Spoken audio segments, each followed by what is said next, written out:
शहीद स्मारक पर पिछले 125 दिनों से 125 दिन हो गए, 4 महीने से अधिक का हमें समय हो गया, लेकिन हम पूरी मजबूती के साथ, ताकत के साथ यहाँ पर बैठे हुए हैं। सरकारों ने अपने हाथ खींच लिए, काली पट्टी आंखों पर बांध ली और कुंभकर्णी नींद में उस सरकार सोई हुई है। लेकिन माननीय न्यायालय में जिस तरह साल भर हमारी 39 सुनवाई चली और उसके बाद जज साहब ने फैसला ऐतिहासिक रूप से रिजर्व रखा और आने वाले 1 या 2 हफ्ते के अंदर जज साहब फैसला सुनाएंगे। निश्चित रूप से बेरोजगारों के पक्ष में फैसला होगा। पिछले 125 दिनों से आरएलपी पार्टी के सुप्रीमो नागौर के सांसद हनुमान बेनीवाल के नेतृत्व में धरने पर बैठे हुए हैं। हम नौकरी नहीं मांग रहे हैं, हम न्याय मांग रहे हैं। अन्याय और अत्याचार के खिलाफ जो पेपर 35 दिन पहले लीक हो गए, जिसमें पारदर्शिता, गोपनीयता, शुचिता तमाम रूप से भंग हो गई, हम उस भर्ती परीक्षा में न्याय के लिए शहीद स्मारक पर बैठे हुए हैं।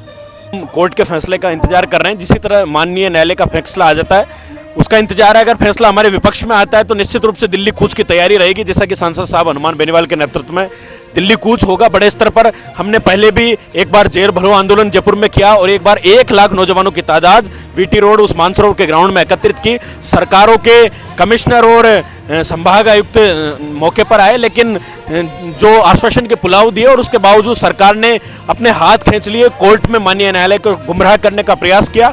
बार बार यही कहा कि पेपर तो आंशिक रूप से लीक हुआ है। मतलब 2-2 सदस्य जेल की सलाखों के पीछे। पेपर आंशिक रूप से लीक हुआ है तो पूर्ण लीक क्या तब मानेंगे जब 7 सदस्य जेल की सलाखों के पीछे जाएंगे। तो सरकारों ने अपनी प्रतिक्रियाएं बदल ली, अपने वादे से मुकर गए। पूरे प्रदेश में नौजवान आज वादा खिलाफी का आरोप सरकार पर लगा रहा है और सरकारों ने थूक के चाट लिया। राजेंद्र राठौड़ जी कहते थे कि हम सत्ता में आएंगे तो न्याय दिलाएंगे।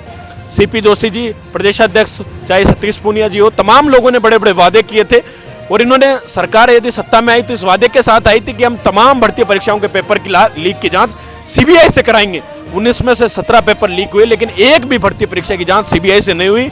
उन्हीं अत्याचार और अन्याय के खिलाफ एसआई भर्ती रद्द की मांग को लेकर, आरपीएससी भंग हो, पुनर्गठन हो, उसी मांग को लेकर हनुमान बेनीवाल के नेतृत्व में पिछले 125 दिनों से हम धरने पर बैठे हुए हैं।